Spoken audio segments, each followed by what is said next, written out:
Praise Lord. എൻ്റെ കഥയുടെ ഒരു പുതിയ എപ്പിസോഡിലേക്ക് എല്ലാ മാന്യപ്രേക്ഷകരെയും സ്വാഗതം ചെയ്യുകയാണ്. വളരെ അനുഗ്രഹിക്കപ്പെട്ട ഒരു ജീവിതാനുഭവത്തോടെ നാം കേൾക്കാൻ പോവുകയാണ്. കർത്താവിന് നന്ദി പറയാം. ഇന്നത്തെ ഈ ശുശ്രൂഷ നമുക്ക് എല്ലാവർക്കും അനുഗ്രഹത്തിന് കാരണമായി തീരട്ടെ. ഒന്നിച്ച് പ്രാർത്ഥിക്കാനുള്ള സമയമാണ്. ചേർന്ന് പ്രാർത്ഥിക്കാം. കർത്താവിൻ്റെ പരിശുദ്ധാത്മാവിൻ്റെ സാന്നിധ്യം നാം ആയിരിക്കുന്ന ഇടങ്ങളിലൊക്കെ വെളിപ്പെടുവാൻ തൊക്കണം.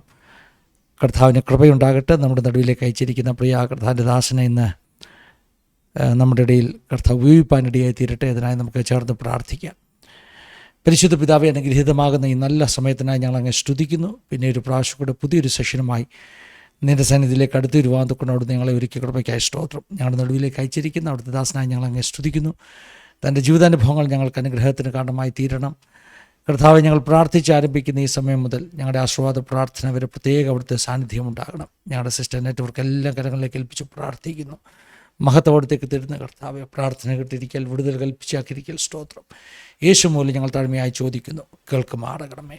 ആമേൻ, ആമേൻ, ആമേൻ, ആമേൻ.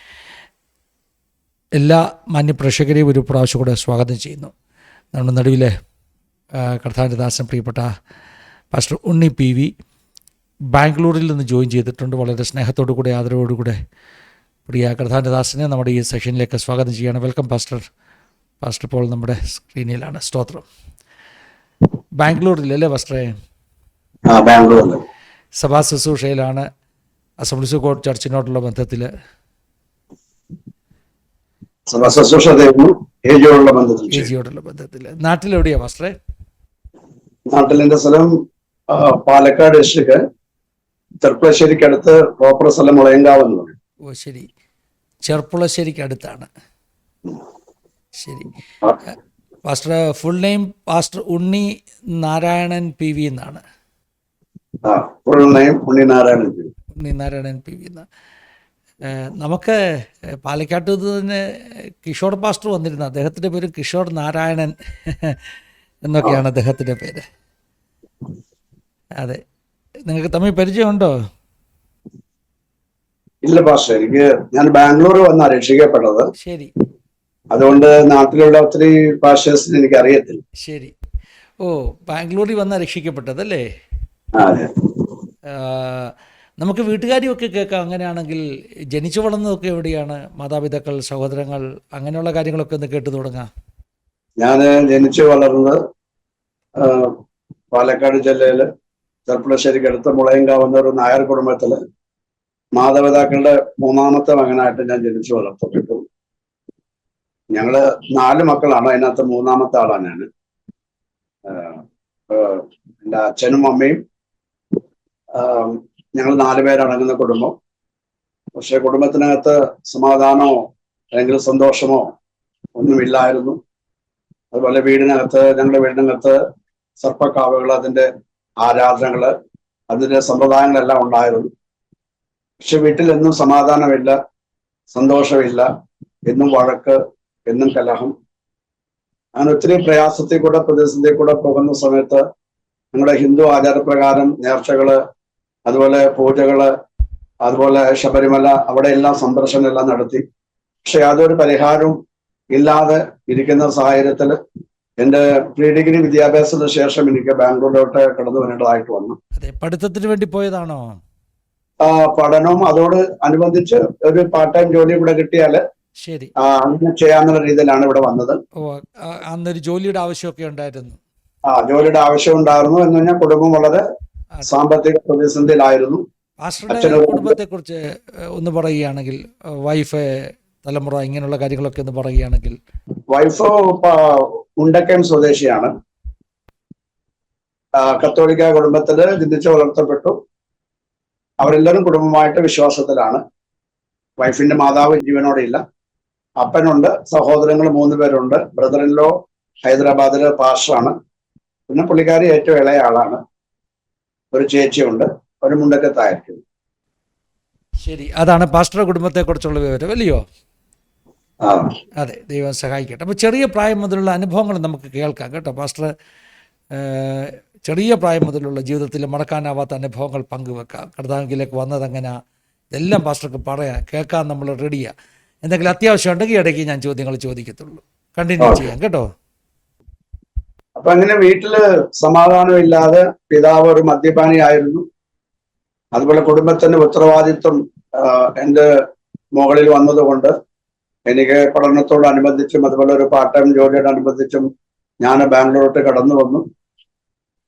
ബാംഗ്ലൂരിലായിരിക്കുന്ന സമയത്ത് ഞാൻ അമ്പലങ്ങളിൽ ദൈവത്തെ കാണാത്തത് കൊണ്ട് സത്യമായിട്ടും ജീവിച്ചിരിക്കുന്ന ദൈവമുണ്ടോ, ഉണ്ടെങ്കിൽ ആ ദൈവത്തെ എനിക്ക് കണ്ടെത്തണം, ആ ദൈവത്തിന് വേണ്ടി ജീവിക്കണം എന്നൊരു താല്പര്യം എനിക്കുണ്ടായി. അപ്പോൾ ഞങ്ങളുടെ നാട്ടില് ക്രിസ്ത്യാനികളായിട്ട് ആരുമില്ല, എല്ലാം മുസ്ലിങ്ങളും ഹിന്ദുക്കളും മാത്രമേ ഉള്ളൂ. അപ്പൊ ബാംഗ്ലൂരിൽ വന്നപ്പോൾ എനിക്ക് ഒത്തിരി ക്രിസ്തീയ സ്നേഹിതന്മാരെ കിട്ടി. ഞാൻ അവരുടെ കൂടെ പള്ളികളിൽ പോകുമായിരുന്നു. അവരെല്ലാം ചെയ്യുന്നത് പോലെ കുരിശ് വരച്ച് പ്രാർത്ഥിക്കും, മെഴുകുതിരി കത്തിച്ച് വെച്ച് പ്രാർത്ഥിക്കും, കൊന്ത ചൊല്ലി പ്രാർത്ഥിക്കും. പക്ഷെ അങ്ങനെയൊക്കെ ചെയ്തിട്ടും എൻ്റെ ജീവിതത്തിൽ സമാധാനമോ സന്തോഷമോ ഒന്നും ഇല്ലാതിരുന്നു.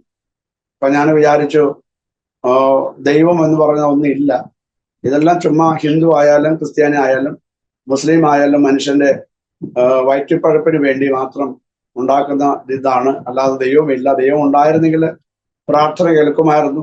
അതുപോലെ ജീവിതത്തിൽ ഇതുപോലെ കഷ്ടങ്ങളും ദുഃഖങ്ങളും ദുരിതങ്ങളും ഒന്നും ഇല്ലായിരിക്കുമായിരുന്നു എന്നൊക്കെ ഞാൻ ചിന്തിച്ചു. അങ്ങനെ ദൈവമില്ല എന്നുള്ള രീതിയിൽ എത്തിയ സമയത്ത് ഞങ്ങൾ താമസിക്കുന്ന വീട്ടിലെ ഒരു ദിവസം ഒരു സന്ധ്യാസമയത്ത് ഒരു സഹോദരൻ യേശുവിനെ കുറിച്ച് പറയാനായിട്ട് കടന്നു വന്നു.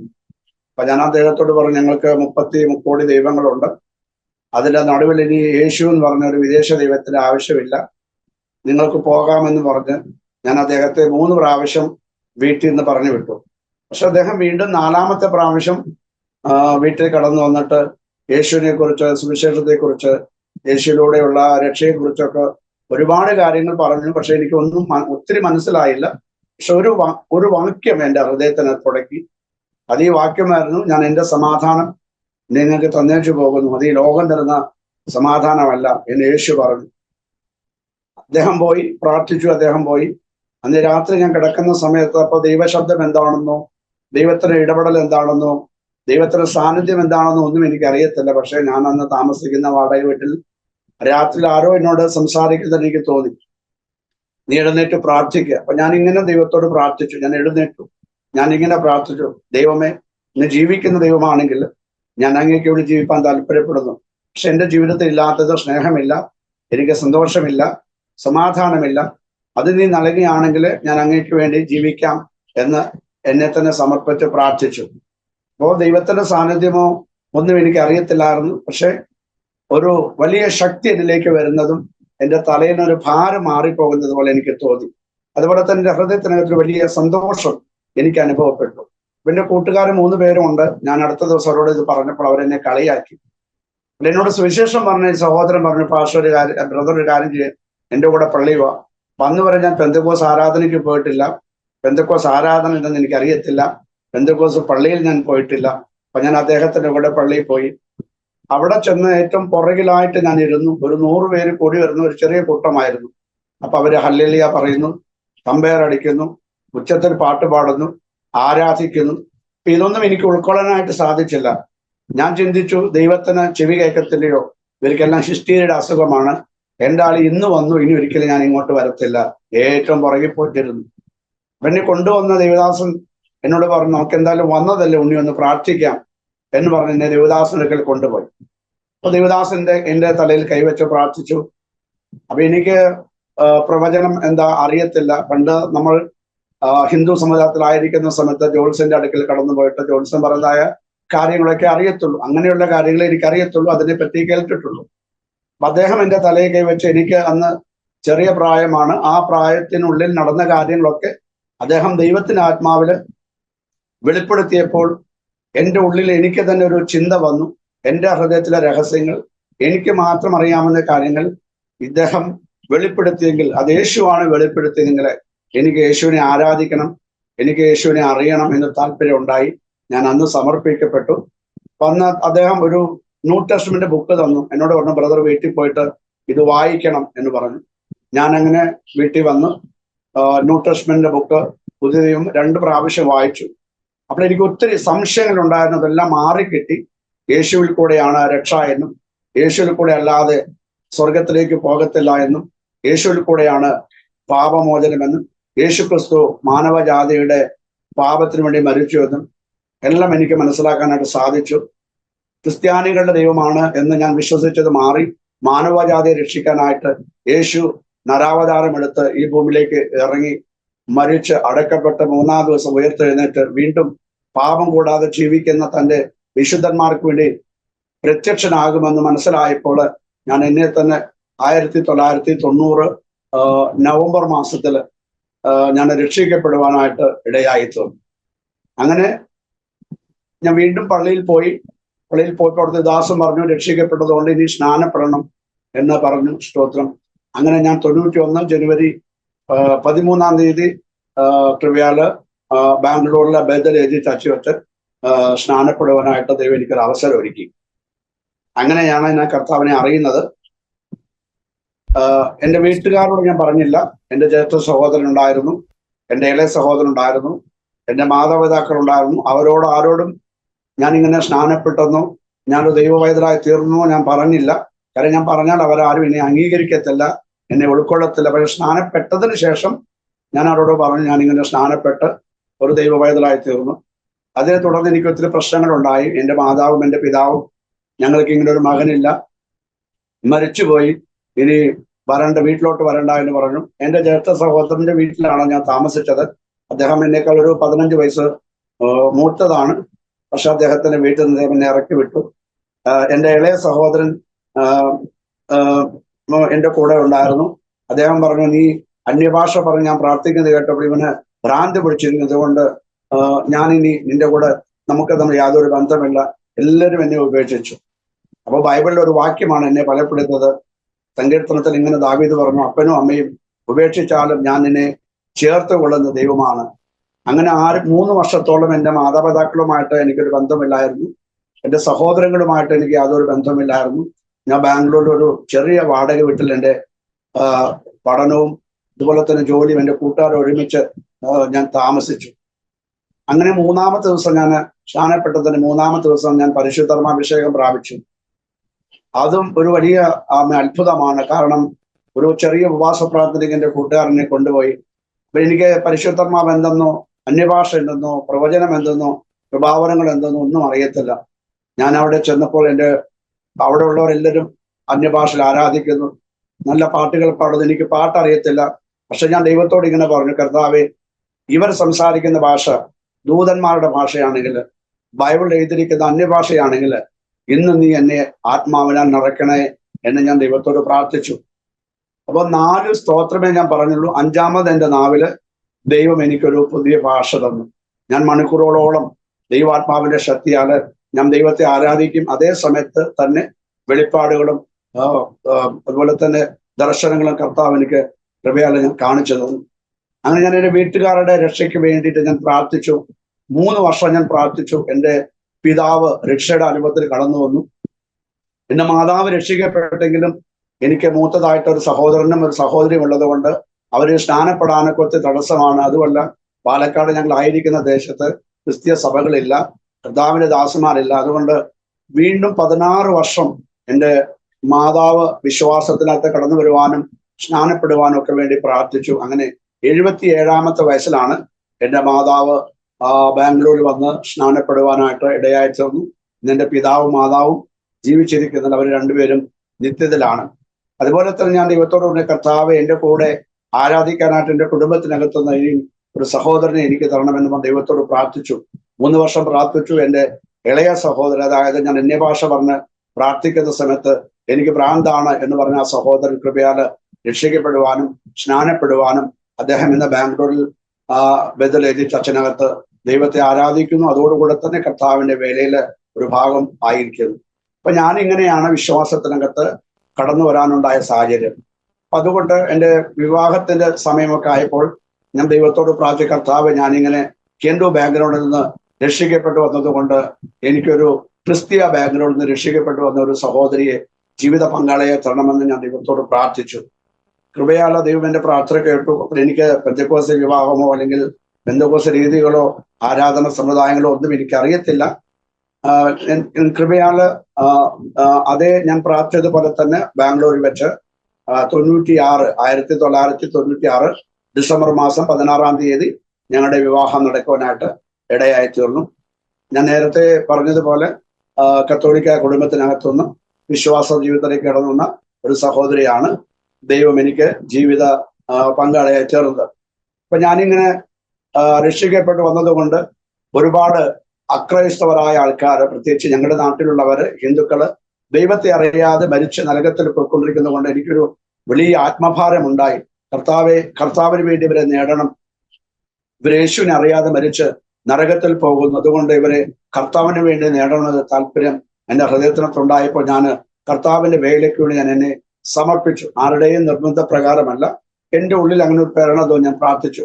എന്നൊക്കെ ഞാൻ ആയിരിക്കുന്ന സഭയ്ക്കകത്ത് എല്ലാ വർഷവും 21 ദിവസം ഉപവാസ പ്രാർത്ഥന നടക്കുമായിരുന്നു. അപ്പൊ എല്ലാ വർഷവും 21 ദിവസം ഞാൻ അവധിയെടുത്ത് ഉപവാസ പ്രാർത്ഥനയ്ക്ക് കടന്നു ഉപവസിക്കും.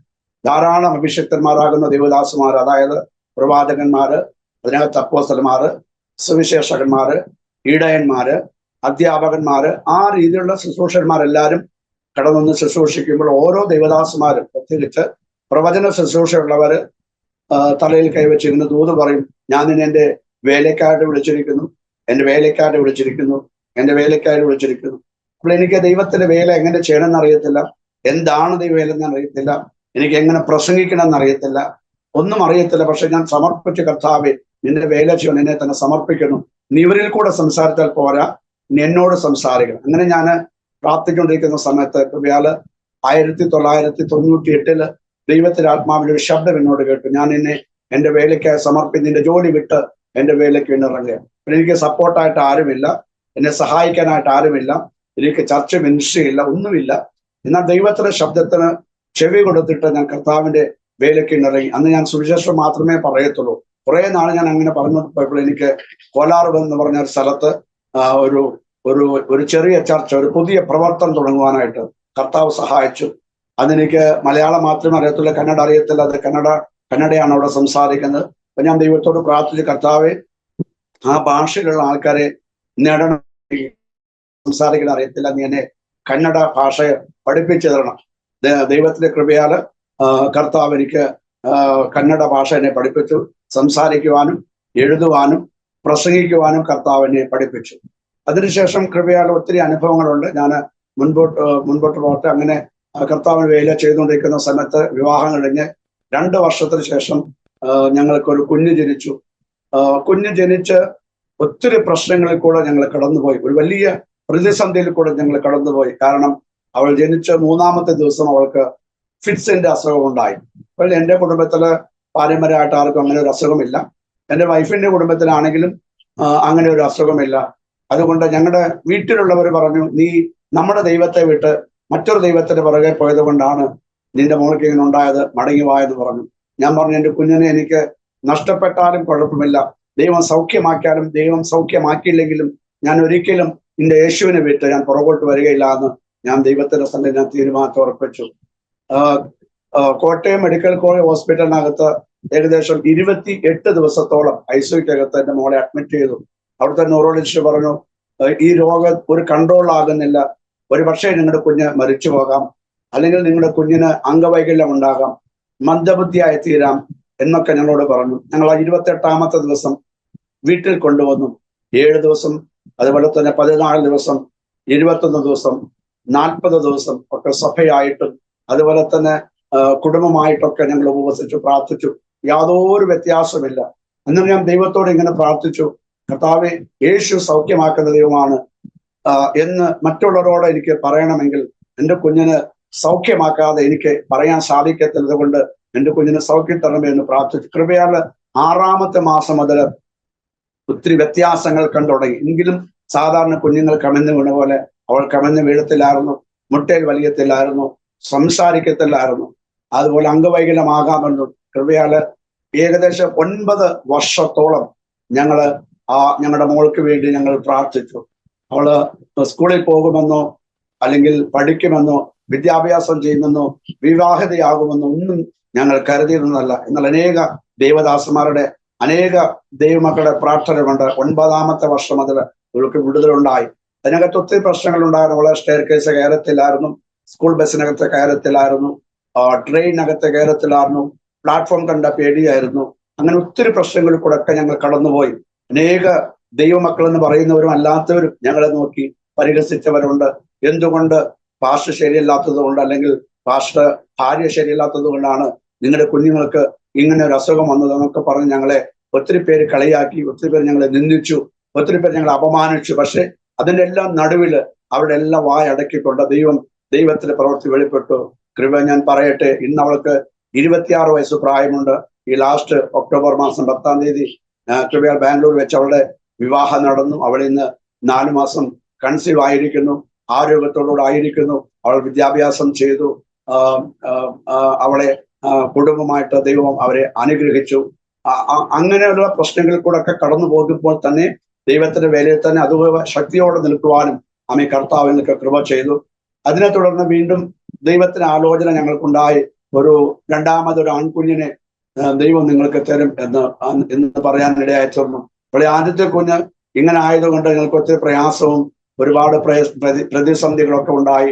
അതിനെ തുടർന്ന് രണ്ടാമതൊരു കുഞ്ഞ് വേണ്ട, അല്ലെങ്കിൽ ഈ കുഞ്ഞിന് ഇങ്ങനായ സാമ്പത്തികമായ പ്രയാസം എല്ലാം ഉണ്ടാകും എന്ന് ഞങ്ങൾ ഒത്തിരി ഭാരപ്പെട്ടു. എന്നാൽ വീണ്ടും ദൈവദാസന്മാരെ കൂടി ആലോചന വന്നപ്പോൾ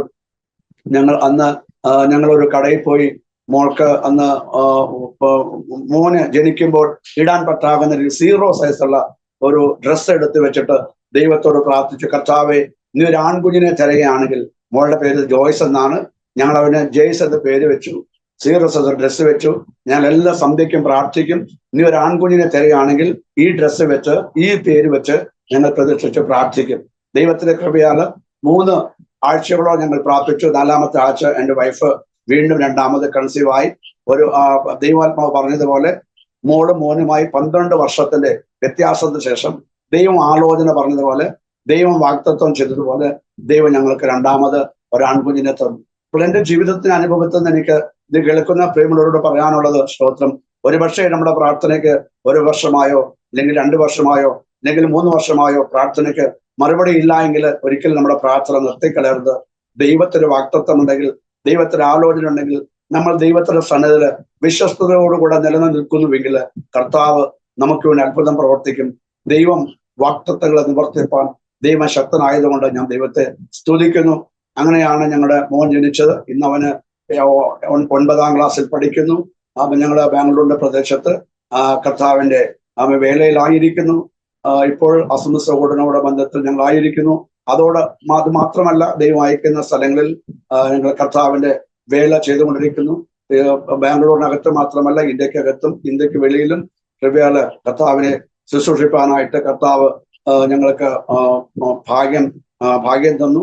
അതുപോലെ തന്നെ എൻ്റെ മാതാവ് വിശ്വാസത്തിൽ കടന്നു വരാൻ വേണ്ടി നീണ്ട 16 വർഷങ്ങൾ ഞങ്ങൾ പ്രാർത്ഥിച്ചു. അതുപോലെ എന്നെ കേൾക്കുന്ന ആരെങ്കിലും നിങ്ങളുടെ കുഞ്ഞുങ്ങൾ രോഗത്തിലോ അല്ലെങ്കിൽ ഭാരത്തിലോ അല്ലെങ്കിൽ ഞെരുക്കത്തിലോ സൗഖ്യമില്ലാതെ ആയിരിക്കുന്നെങ്കിൽ എനിക്ക് നിങ്ങളോട് പറയാനുള്ളത്, സ്തോത്രം, എൻ്റെ മോള് മരിച്ചു പോകുമെന്ന് ഡോക്ടേഴ്സ് വിധി എഴുതി, അംഗവൈകല്യം ഉണ്ടാകുമെന്ന് ഡോക്ടർമാർ വിധി എഴുതി. എന്നാൽ അതിനെല്ലാം നടുവിൽ പ്രാർത്ഥന ഒന്നുകൊണ്ട് മാത്രം ഒരു അംഗവൈകല്യമില്ലാതെ ദൈവങ്ങളെ സൗഖ്യമാക്കി ആരോഗ്യത്തോടെ വെച്ചിരിക്കുന്നു. അന്ന് ഇപ്പോൾ അവൾക്ക് ആ ഫിറ്റ്സിന്റെ അസുഖമില്ല. അവൾ കോളേജിൽ പോകുമെന്നോ, ഞാൻ നേരത്തെ പറഞ്ഞു വിവാഹിതയാകുമെന്നോ അല്ലെങ്കിൽ അവൾ വിവാഹം നടക്കുമെന്നോ പഠിക്കുമെന്നോ ഒന്നും ഞങ്ങൾ ചിന്തിച്ചതല്ല. പക്ഷേ ദൈവം ഇത്രത്തോളം ഞങ്ങളെ കൊണ്ടുവന്നത് ദൈവത്തിന് വലിയ കൃപയാണ് എന്ന് ഞാൻ ദൈവനാമത്തെ ഓർമ്മിപ്പിക്കുന്നു. ദൈവത്തിന് സ്തോത്രം. പാസ്റ്ററെ, ബാംഗ്ലൂരിൽ ഏത് ഭാഗത്താ പാസ്റ്ററെ ചർച്ച്? ഞാനിപ്പോ താമസിക്കുന്ന ഈജിപ്രയാണ്. കോറമംഗലയ്ക്ക് അടുത്ത് ഈജിപ്രയാണ്. ഈജിപ്രയില് ട്രിനിറ്റി റിവൈവൽ എജി ചർച്ച് എന്ന് പറഞ്ഞ ചർച്ചുണ്ട്. അതോടുകൂടെ തന്നെ KR-പുരത്ത് അനുഗ്രഹ എജി ചർച്ച് എന്ന് പറഞ്ഞ വേറൊരു ചർച്ചുണ്ട്. ഈ 2 ചർച്ചിലും കൃപയാൽ ഞാൻ മിനിസ്റ്റർ ചെയ്യുന്നുണ്ട്. ദൈവത്തിന് സ്തോത്രം. അപ്പോൾ അങ്ങനെ വളരെ അസമാധാനമുള്ള ഒരു ബാല്യമൊക്കെ ആയിരുന്നു. അവിടെ നിന്നാണ് ബാംഗ്ലൂരിൽ വന്ന് യേശുവിൻ്റെ ആ ഒരു സ്പർശനം, സമാധാനം ജീവിതത്തിൽ വന്നത്. അതുകൊണ്ട് ഇന്ന് ഒരു കർത്താവിൻ്റെ ദാസനായിട്ടിരിക്കുന്നു. ഞാൻ പാസ്റ്ററുടെ വീഡിയോ വല്ലതും യൂട്യൂബിലുണ്ടോ എന്നറിയാൻ ജസ്റ്റ് ഒന്ന് സെർച്ച് ചെയ്തു. അപ്പോൾ എനിക്ക് തോന്നുന്നു 10-16 വർഷം മുമ്പിട്ട ഒരു വീഡിയോ കണ്ടു. മോളാ പാട്ട് പാടുന്നത് അല്ലേ? അതെ 16 വർഷം പഴക്കമുള്ള വീഡിയോയാ. പുതിയതുണ്ട്. ഞാൻ കണ്ടില്ല, ഞാൻ ആ ഒരു വീഡിയോയെ കണ്ടുള്ളൂ. മോള് പാടുന്നത്. അന്ന് മോക്ക് അസുഖമുള്ള സമയമാണോ? അന്ന് മോൾക്ക് അസുഖം ഉണ്ടായിരുന്നു. ദൈവം എന്നാൽ അത്ഭുതകരമായിട്ട് പൈതലിനെ വിടുവിച്ചു അല്ലേ? 9 വയസ്സ്. LKG പഠിക്കുന്ന സമയത്ത് വരെ ഉണ്ടായിരുന്നു. ശരി. LKG ഒരു പ്രാവശ്യം. അങ്ങനെ വിടുതൽ വെളിപ്പെട്ട ഒരു പ്രത്യേക അനുഭവമായിട്ട് വല്ല ഓർമ്മയുണ്ടോ? അതോ ഒരു പർട്ടിക്കുലർ സമയം മുതൽ പിന്നെ അസുഖം വരാതിരിക്കുമായിരുന്നോ? അല്ല, അങ്ങനെ ഞങ്ങൾ ഒരു ദിവസം അവൾ കമിഴ്ന്ന് വീഴാതിരിക്കുന്ന സമയത്ത് എൻ്റെ വൈഫ് ദൈവത്തോട് പ്രാർത്ഥിച്ചു, കർത്താവേ നിങ്ങളെ പരിപൂർണമായിട്ട് സൗഖ്യമാക്കണമേ എന്ന് പറഞ്ഞ് പ്രാർത്ഥിച്ചു. അങ്ങനെ ഇവിടെ കമിഴ്ന്ന് വീഴത്തില്ലായിരുന്നു. അങ്ങനെ കമിഴ്ന്ന് വീഴേണ്ട സമയമെല്ലാം കഴിഞ്ഞു, പക്ഷെ കമിഴ്ന്ന് വീഴത്തില്ലായിരുന്നു. പുള്ളിക്കാരി അന്ന് വൈഫ് 21 സുവാസമായിരുന്നു. പ്രാർത്ഥിച്ചുകൊണ്ടിരുന്ന സമയത്ത് അവൾ കമിഴ്ന്ന് വീണു. പിന്നെ അതിന് ശേഷം പിന്നെ അങ്ങനെ അത് വന്നിട്ടില്ലായിരുന്നു. പിന്നെ അതിന്റെ ഇടയ്ക്ക് വെച്ച് UKG-യിലൊക്കെ കയറിയ സമയത്ത് പിന്നെ ഒന്നുകൂടെ വന്നു, പിന്നെ വന്നിട്ടില്ല. അപ്പോൾ ഏകദേശം 9 വയസ്സ് എത്തുന്നതിന് ശേഷം പിന്നെ അതെ, 9 വയസ്സ് വരുന്നത് വരെ, 9 വർഷം ആകുന്നത് വരെ ഇടയ്ക്കിടയ്ക്ക് വന്നും പോയും കൊണ്ടൊക്കെ ഇരുന്നു. പിന്നീട് അത് മാറി, പിന്നെ അത് വന്നു. കാരണം ഇങ്ങനെ ഈ ഫിറ്റ്സ് പോലെയുള്ള അസുഖങ്ങൾ അത് ചികിത്സയില്ലാത്ത അല്ലെങ്കിൽ അതിന് മാറ്റമില്ലാത്ത ഒരു അസുഖമാണെന്നുള്ള ചിന്തയൊക്കെയുണ്ട്. അങ്ങനെയുള്ളവർക്ക് സൗഖ്യമായിട്ടുണ്ടോ എന്നുള്ള ചോദ്യമൊക്കെയുണ്ട്. ഒരു ദിവസത്തെ 4 പ്രാവശ്യം വരുമായിരുന്നു. ജനിച്ച് വീണിട്ട് 3-ാമത്തെ ദിവസം മുതൽ ഒരു ദിവസം 4 പ്രാവശ്യം വെച്ച് അങ്ങനെ 6 മാസത്തോളം ഇങ്ങനെ കംപ്ലീറ്റ് വരുമായിരുന്നു. ഒരു പ്രാവശ്യം അവളെ സാധാരണ കുഞ്ഞുങ്ങളെ കുളിപ്പിക്കുന്ന പോലെ കുളിപ്പിച്ചിട്ടില്ല. അങ്ങനെ അതിനൊന്നും സാധിച്ചിട്ടില്ല. ഒരു ദിവസം ഇങ്ങനെ അവള് ഡൈനിങ് ടേബിളിന്റെ മുകളിൽ ഇങ്ങനെ കടന്നുകൊണ്ടിരിക്കുന്ന വന്നു. എല്ലാവരും വിചാരിച്ചു അവൾ മരിച്ചു പോയെന്ന് തന്നെ വിചാരിച്ചു. പോയെന്ന് എന്റെ ഫാദറിലോ പറഞ്ഞു, മോള് പോയെന്ന് പറഞ്ഞു. പിന്നെ പെട്ടെന്ന് ഹോസ്പിറ്റൽ അടുത്തായിരുന്നുകൊണ്ട് ഹോസ്പിറ്റലിൽ പോയി പിന്നെ ഓക്സിജനൊക്കെ കൊണ്ടുവന്ന് പിന്നെ കുറെ നേരം തട്ടിയൊക്കെ ആകുമ്പോൾ പിന്നെ വീണ്ടും വന്നു. ഇങ്ങനെയുള്ള കുഞ്ഞുങ്ങള് ICUവിൽ ആയിരിക്കുന്ന സമയത്ത് ഞാൻ കണ്ടതാ, ഇതുപോലെയുള്ള കുഞ്ഞുങ്ങൾ ഒരു പ്രാവശ്യം വന്നാൽ മതി മരിച്ചു പോകും, അല്ലെങ്കിൽ 2 പ്രാവശ്യം വരുമ്പോൾ മരിച്ചു പോകും. എല്ലാവരും പറഞ്ഞത് മരിച്ചു പോകുമെന്ന്. പക്ഷെ ദൈവത്തിന്റെ ആത്മാവ്, ഞാൻ വിവാഹമൊക്കെ കഴിക്കുന്നതിന് മുൻപ് ദൈവം എന്നോട്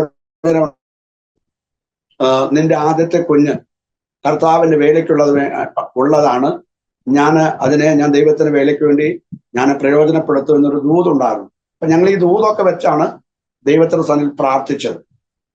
ഇവർ അവള് ബാംഗ്ലൂരാണ് നാട്ടിലാണ് ജനിച്ചതെങ്കിൽ ബാംഗ്ലൂരാണ് വളർന്നത്. ഭാഷകളെല്ലാം അറിയാം, ഇന്ന് മനോഹരമായിട്ട് പാടും. കർത്താവിന്റെ വേലയ്ക്ക് വേണ്ടി പ്രയോജനപ്പെട്ടുകൊണ്ടിരിക്കുന്നു, സഭയ്ക്കകത്തും അതുപോലെ തന്നെ വെളിയിലും. അതെ, ദൈവത്തിന് സ്തോത്രം. പാസ്റ്റർ വൈഫ് ഒരു കാത്തലിക് ബാക്ക്ഗ്രൗണ്ടിൽ നിന്നാണ് വന്നത് അല്ലേ? എന്നാൽ ചെറിയ പ്രായത്തിലേ വന്നോ അതോ എങ്ങനെ ഒരു അനുഭവത്തിലൂടെയാണ് ആ കുടുംബം ദൈവഭാഗത്ത് വരുവാനിടയെ തീർന്നത്? എൻ്റെ വൈഫ് കാത്തലിക് ബാക്ക്ഗ്രൗണ്ടിൽ നിന്നാണ് വന്നത്.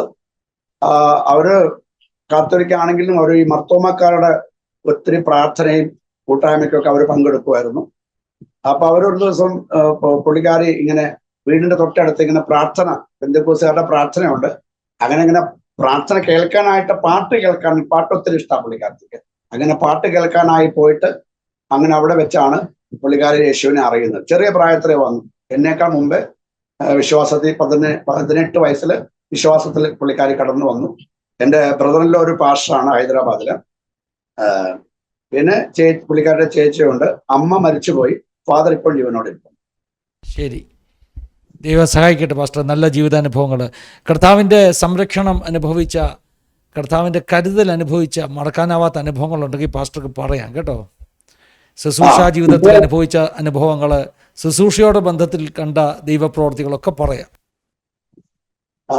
പിന്നെ ഞാൻ ഇവിടെ ഈജിപ്ര എന്ന് പറഞ്ഞ സ്ഥലത്ത് ഒരു ദൈവാത്മാവിന്റെ പ്രകാരമാണ് ഞാൻ ഇവിടെ വന്നത്. ഞാൻ താമസിച്ചത് ബാംഗ്ലൂരിൽ തന്നെ പീനിയ എന്ന് പറഞ്ഞ സ്ഥലത്തായിരുന്നു. അപ്പൊ അവിടെ ഞാൻ കർത്താവിന്റെ വേല ശക്തമായി ചെയ്തുകൊണ്ടിരിക്കുന്നു കന്നഡ ഭാഷക്കാരുടെ ഇടയിൽ. അപ്പോൾ അവിടെ ഇച്ചിരി പ്രശ്നം എനിക്കുണ്ടായി. പിന്നീട് ആ വേല കണ്ടിന്യൂ ചെയ്യാനായിട്ട് സാധിക്കാതെ വന്നു. അങ്ങനെ സാധിക്കാതെ വന്ന സമയത്ത് എനിക്ക് ആ വേല മുൻപോട്ട് ചെയ്യാൻ പറ്റാതിരുന്ന സമയത്ത് ഞാൻ വളരെ ഭാരപ്പെട്ടു. അപ്പൊ എല്ലാ ബുധനാഴ്ചയും ഞങ്ങളുടെ വീട്ടിൽ വെച്ചൊരു കോട്ടേജ് മീറ്റിംഗ് ഉണ്ടായിരുന്നു. അപ്പോൾ ആ കോട്ടേജ് മീറ്റിങ്ങിന് ഒരു ദേവദാസൻ കിടന്നിട്ട് പറഞ്ഞു, നിന്റെ ഈ ദേശത്തുള്ള വേല തീർന്നു, ഇനി ഞാൻ നിന്നെ പട്ടണത്തിന്റെ നടുവിലേക്ക് അയക്കും. അപ്പോൾ ഞാൻ താമസിക്കുന്ന മറ്റൊരു ഭാഗത്തായിരുന്നു. അങ്ങനെ 2005 ദൈവത്തിന്റെ ആത്മാവിന്റെ നിയോഗപ്രകാരമാണ് ഞാനിവിടെ ഈജിപ്ര എന്ന് പറഞ്ഞ സ്ഥലത്ത് ഞാൻ വന്നത്. അപ്പൊ ഇവിടെ വന്നിട്ട് ഞാൻ കർത്താവിന്റെ വേല ചെയ്തുകൊണ്ടിരിക്കുന്ന സമയത്ത് ഒരു വർഷം കഴിയുമ്പോൾ വീണ്ടും ദൈവാത്മാവ് എന്നോട് പറഞ്ഞു, മറ്റ് ഒരു സഭ കൂടെ ഞാൻ നിനക്ക് ഏൽപ്പിക്കുമെന്ന് പറഞ്ഞു. അങ്ങനെ ഈ വേറെ ഒരു സഭ കൂടെ ദൈവം എനിക്ക് തന്നു. അത് ചെയ്തുകൊണ്ടിരിക്കുന്ന സമയത്ത് ദൈവാത്മാവ് പറഞ്ഞു, വീണ്ടും ഒരു ചർച്ച കൂടെ നിനക്ക് തരും. അങ്ങനെ ഞായറാഴ്ചകളെ 3 ചർച്ചിന്റെ ചുമതലയില് ശുശ്രൂഷിപ്പാനായിട്ട് കർത്താവ് എനിക്ക് ഭാഗ്യം ചെയ്തു. അപ്പൊ ഞാനിവിടെ ഈജിപ്ത് വന്നതിന് ശേഷം 2006 ഒരു ദിവസം ഇങ്ങനെ ആഹാരം കഴിച്ചുകൊണ്ടിരിക്കുന്ന സമയത്ത് പെട്ടെന്ന് ഒരു തലകറക്കം പോലെ തോന്നിയതേ ഉള്ളൂ. പിന്നെ എന്താ സംഭവിച്ചത് എനിക്കറിയത്തില്ല. ഞാൻ കണ്ണു തുറന്നു നോക്കുന്ന സമയത്ത് ഹോസ്പിറ്റലിൽ അഡ്മിറ്റ് ആയിരിക്കുന്നു. അന്നേരം ECG എടുത്തു, അതുപോലെ തന്നെ MRI സ്കാനിങ് എടുത്തു. അവസാനം ഡോക്ടേഴ്സ് പറഞ്ഞു, നിങ്ങൾക്കിനി ബ്ലഡിന് തലയ്ക്കകത്ത് ഒരു ബ്ലഡ് ക്ലോട്ടിംഗ് ഉണ്ട്, അതുകൊണ്ടാണ് ഇങ്ങനെ ഒരു അസുഖം ഉണ്ടായത്. ദീർഘവർഷങ്ങൾ ചികിത്സ ചെയ്യേണ്ടി വരും, അതുപോലെ പ്രസംഗിക്കാനോ യാത്ര ചെയ്യാനോ ഒന്നും പറ്റത്തില്ല എന്ന് അവർ പറഞ്ഞു. അങ്ങനെ കുറച്ച് നാളെ ട്രീറ്റ്മെന്റിലൂടെ ഒക്കെ കടന്നുപോയി. പക്ഷെ ഞങ്ങൾ പ്രാർത്ഥിച്ചു. ഞാൻ പറഞ്ഞു, എൻ്റെ ജോലി എന്ന് പറഞ്ഞാൽ കർത്താവിന്റെ വേലയാണ്, ഞാനൊരു പാസ്റ്ററാണ്, എനിക്ക് യാത്ര ചെയ്യണം, എനിക്ക് പ്രസംഗിക്കണം, അതൊന്നും ചെയ്യാതെ പറ്റത്തില്ല. ദിവസം ഞങ്ങൾ കുടുംബമായിട്ട് പ്രാർത്ഥിച്ചു, അനേക ദേവദാസന്മാർ പ്രാർത്ഥിച്ചു. അന്ന് ഒരു പ്രാവശ്യം മാത്രമേ ആ അനുഭവം ഉണ്ടായുള്ളൂ. ഇന്നത്തെ വേല പിന്നെ എനിക്ക് അങ്ങനെയുള്ള പ്രശ്നങ്ങളൊന്നും ഇല്ല. പിന്നെ ദൈവവേല ചെയ്തുകൊണ്ടിരിക്കുന്ന സമയത്ത് പല പ്രതികൂലങ്ങൾ എന്ന് പറഞ്ഞാൽ ഞങ്ങളുടെ ചർച്ചിനകത്ത് ഒരിക്കൽ ആരാധന നടന്നുകൊണ്ടിരിക്കുന്ന സമയത്ത് തൊട്ടടുത്ത് BJP-കാർ വരുന്നു. ദേഹോപദ്രവൊന്നും ചെയ്തില്ല, പക്ഷെ ചർച്ചിൽ ആരാധന നടത്താൻ പാടില്ല എന്ന് പറഞ്ഞ് ഞങ്ങളുടെ ആരാധന സ്റ്റോപ്പ് ചെയ്യിപ്പിച്ചു. അങ്ങനെ ഒത്തിരി പ്രശ്നങ്ങളുണ്ടായി. പിന്നെ 2025 വർഷം ഞാനൊരു സഭയിലായിരുന്നു, മാതൃസഭയിലായിരുന്നു. അവിടുന്ന് ദൈവത്തിന്റെ ആത്മാവിന്റെ നിയോഗപ്രകാരം എനിക്ക് മാറിയിട്ടാണ് ഞാനിപ്പോ ഈ പുതിയ 2 ചർച്ചിന്റെ ചുമതലയിൽ ഞാൻ ആയിരിക്കുന്നത്. പിന്നെ കടന്നു പോകുന്ന സ്ഥലങ്ങളിലെല്ലാം, കൃപയിൽ കടന്നു പോകുന്ന സ്ഥലങ്ങളെല്ലാം രോഗികൾ സൗഖ്യമാകുന്ന, ചെവികൾ തുറന്നു വരുന്ന, ഭൂതങ്ങൾ പുറത്താക്കുന്ന, അങ്ങനെ വിടുതലിൻ്റെതായ ശുശ്രൂഷകളെല്ലാം കൃപയാൽ കാണുവാൻ കർത്താവ് ഇടയാക്കിയിട്ടുണ്ട്. പിന്നെ അനേകരെ സ്നാനത്തിലേക്ക് നടത്തുവാനും അനേകരെ ദൈവങ്ങളിലേക്ക് നേടുവാനും ശുശ്രൂഷയില് അത്ഭുതങ്ങൾ, അടയാളങ്ങൾ, അങ്ങനെ വീര്യപ്രവൃത്തികളൊക്കെ നടക്കാനൊക്കെ കർത്താവ് കൃപ ചെയ്തിട്ടുണ്ട്. അങ്ങനെ ശുശ്രൂഷയുടെ തലത്തിൽ വളരെ ശക്തമായിട്ട് പ്രയോജനപ്പെട്ടുകൊണ്ടിരിക്കുന്നതിനാൽ ഭൗതികമായിട്ട് ഒരു വീടില്ല, ബാക്കിയുള്ള രീതിയിലെല്ലാം കർത്താവ് ഞങ്ങള് നന്നായിട്ട് നടത്തിക്കൊണ്ടിരിക്കുന്നു, പ്രയോജനപ്പെടുത്തിക്കൊണ്ടിരിക്കുന്നു. പാസ്റ്ററെ, അനുഗ്രഹിക്കപ്പെട്ട ജീവിതാനുഭവങ്ങൾക്ക് വേണ്ടി കർത്താവിന് നന്ദി പറയാം. ഇനിയും കർത്താവ് ഉപയോഗിക്കട്ടെ, നടത്തട്ടെ എന്ന് പ്രാർത്ഥിക്കുകയാണ്. ഞങ്ങളുടെ ചർച്ചിലെ ഒരു ആന്റിയാണ് പാസ്റ്ററിനെ കുറിച്ച് പറഞ്ഞത്. ഈ ആസാദ് ടിവിയിലൂടെ പാസ്റ്ററിനെയും പാസ്റ്റർ കുടുംബത്തെയും പാസ്റ്റർ മിനിസ്ട്രിയും ഒക്കെ പരിചയപ്പെടാനായിട്ട് കഴിഞ്ഞതിൽ എനിക്ക് ഒത്തിരി നന്ദിയുണ്ട്, ദേവദാസരുടെ സ്നേഹമുണ്ട്. അതുപോലെ ദൈവം ഇങ്ങനെ ഒരു അവസരം ഒരിക്കലും തോർത്ത് ഞാൻ ദൈവത്തിന് നന്ദി പറയുന്നു. കർത്താവിന്റെ നാമത്തില് ദേവദാസന്റെ കുടുംബത്തോടും എൻ്റെ സ്നേഹത്തെയും വന്ദനത്തെയും അറിയിക്കുന്നു. ഞങ്ങളുടെ ചർച്ചിൽ ആരാധിക്കുന്ന ശൈലജ എന്ന് പറഞ്ഞൊരു ആന്റിയുടെ പാസ്റ്റർ അറിയില്ലേ എന്നറിയത്തില്ല, അവരാണ് എനിക്ക് പാസ്റ്റർ നമ്പർ തന്നത്. അപ്പോൾ എനിക്കും ഈ അനുഭവങ്ങളൊന്ന് ഷെയർ ചെയ്യാൻ താല്പര്യമുണ്ടായി, ഞാൻ പാസ്റ്ററിനെ വിളിച്ചത്. Praise Lord pastor. Thank you പാസ്റ്ററെ. അതുപോലെ ഞാൻ വിശ്വാസത്തിൽ വന്ന് കുറച്ച് നാളുകൾ കഴിഞ്ഞപ്പോൾ ഞാൻ പറഞ്ഞു, കുടുംബത്തിനകത്ത് ഒത്തിരി പ്രശ്നങ്ങള്, പ്രതികൂലങ്ങളെല്ലാം ഉണ്ടായി. ആ സമയത്ത് എന്നേക്കാ മൂത്തത് ജ്യേഷ്ഠൻ 15 വയസ്സ് മൂത്തതാ. അന്നേരം ബാംഗ്ലൂരിലോട്ട് വരാനുള്ള കാരണം ജ്യേഷ്ഠൻ ബാംഗ്ലൂർ ജോലി ഉണ്ടായിരുന്നു. പക്ഷെ ഇടയ്ക്ക് വെച്ച ജ്യേഷ്ഠന് മാനസികമായിട്ട് ഒത്തിരി പ്രയാസങ്ങളുണ്ടായി, ഒത്തിരി പ്രശ്നമുണ്ട്. ഒരു മാനസിക രോഗിയായിട്ട് തീർന്നു.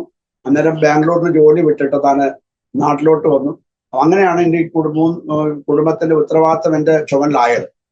അങ്ങനെ ഇരിക്കുന്ന സമയത്ത് ചേട്ടന് ഒത്തിരി വയലന്റ് ആകുമായിരുന്നു, ഒരുപാട് ഞങ്ങളെ ഉപദ്രവിക്കുമായിരുന്നു, ആൾക്കാരെ കണ്ടാൽ തിരിച്ചറിയത്തില്ലായിരുന്നു, അതുപോലെ കല്ലൊക്കെ എടുത്ത് എറിയുമായിരുന്നു. അങ്ങനെ ഒത്തിരി പ്രശ്നങ്ങളുണ്ടാക്കി.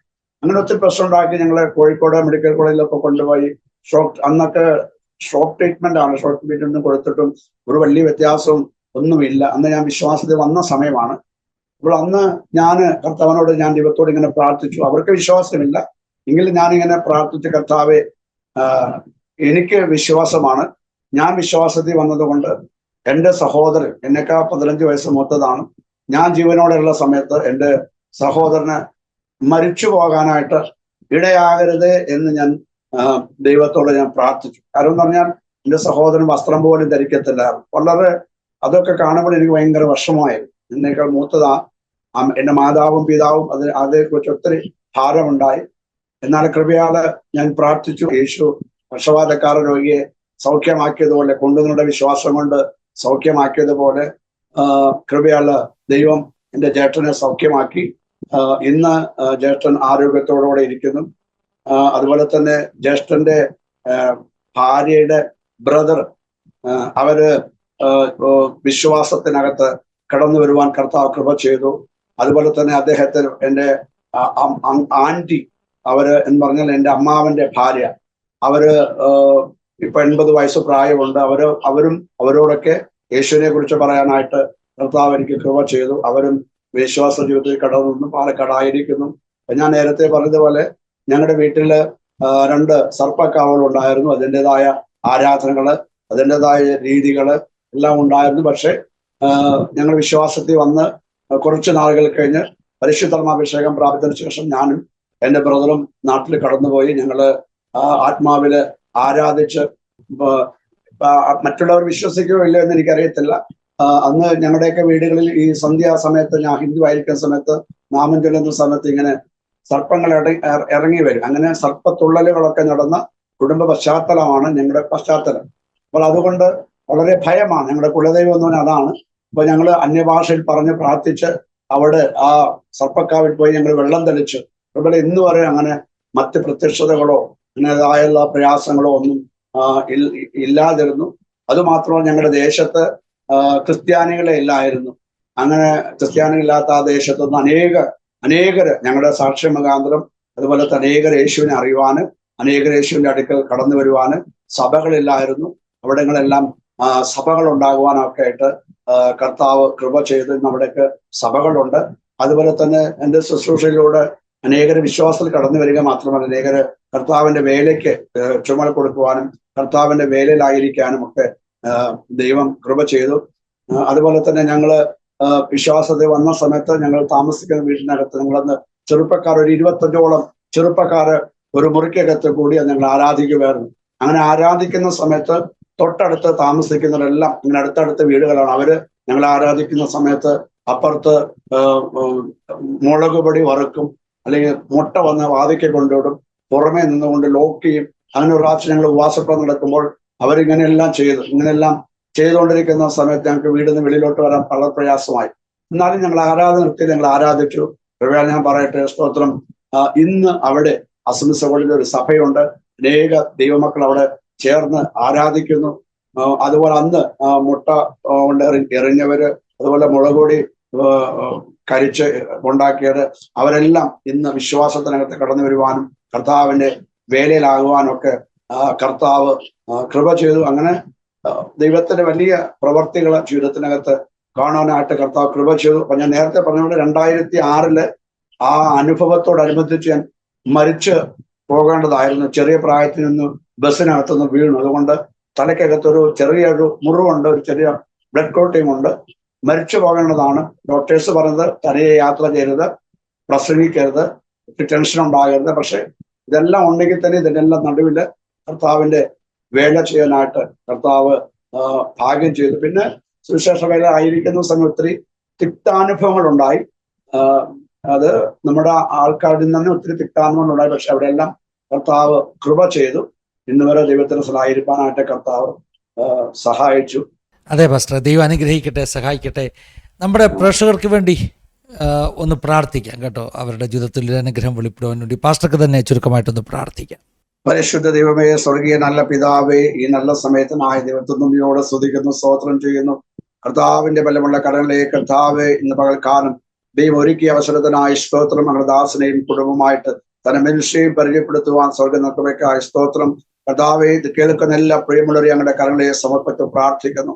യേശുവിന്റെ നാമത്തിൽ അവർ അനുഗ്രഹിക്കപ്പെടേണ്ടെന്ന് പ്രാർത്ഥിക്കുന്നു. കർത്താവെ, സമാധാനമില്ലാതെ സന്തോഷമില്ലാതെ കർത്താവെ രോഗികളായോ ഇടുക്കത്തിലോടോ ഞെരുക്കത്തിലോടോ കർത്താവെ ഭാരത്തിലോടോ ഒക്കെ ആരെങ്കിലും കർത്താവെ കടന്നു പോകുന്നെങ്കിൽ സ്വർഗത്തിൽ ദൈവമേ കർത്താവിനെ വിടുവിക്കണനായിട്ട് ഇന്ന് പകൽക്കാലം ദൈവത്തോടെ പ്രാർത്ഥിക്കുന്ന കർത്താവെ സ്തോത്രം. ഇത് കേൾക്കുന്നവരായിട്ട് ആരെങ്കിലും യേശുവിനെ അറിയാത്തവരായി ആരെങ്കിലും ഉണ്ടെങ്കിൽ ഒരു യേശുവിനെ അറിയുവാൻ എന്റെ കർത്താവ് കൃപ ചൊന്ന് പ്രാർത്ഥിക്കുന്ന കർത്താവെ, ഇടുക്കവും ഞെരുക്കമുള്ളവർ യേശുവിന്റെ നാമത്തിൽ ഇവിടേക്ക് വ്യാപരിക്കണം പ്രാർത്ഥിക്കുന്ന കർത്താവെ, നമ്മുടെ ദാസനെയും തന്റെ കുടുംബത്തെയും തന്റെ മനുഷ്യയും ദൈവം ധാരാളമായിട്ട് കർത്താവെ അനുഗ്രഹിക്കട്ടെ എന്ന് പ്രാർത്ഥിക്കുന്നു.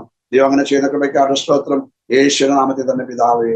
ആമേൻ. പിതാവ് പരിശുദ്ധാത്മാവാകുന്ന ത്രിയേക ദൈവത്തിൻ്റെ കൂട്ടായ്മ സഹവാസക്കാവൽ നമ്മെല്ലാവരുടെ മേൽ, പ്രത്യേകമായി നമ്മുടെ നടുവിൽ കടന്നു വന്ന ജീവിതാനുഭവങ്ങൾ പങ്കുവച്ച പ്രിയ പാസ്റ്ററുടെ മേൽ, എൻ്റെ ശുശ്രൂഷയുടെ മേൽ, കുടുംബത്തിന്മേൽ ഇന്നു മുതൽ എപ്പോഴും എന്നേക്കും ഉണ്ടായിരിക്കും. ആമേൻ, ആമേൻ. താങ്ക് യു പാസ്റ്ററെ, നന്ദി പറയുകയാണ്. ഇത്രയും സമയങ്ങൾ പാസ്റ്റർ ജീവിതാനുഭവങ്ങളൊക്കെ ഞങ്ങളോടൊപ്പം പങ്കുവച്ചതിൽ ദൈവം ധാരാളമായിട്ട് അനുഗ്രഹിക്കട്ടെ, കുടുംബമായി സഹായിക്കട്ടെ, ശുശ്രൂഷകളെ മാനിക്കട്ടെ. പ്രേക്ഷകരോട് നന്ദി പറയുന്നു. Thank you all. God bless you all. Have A wonderful time. Thank you.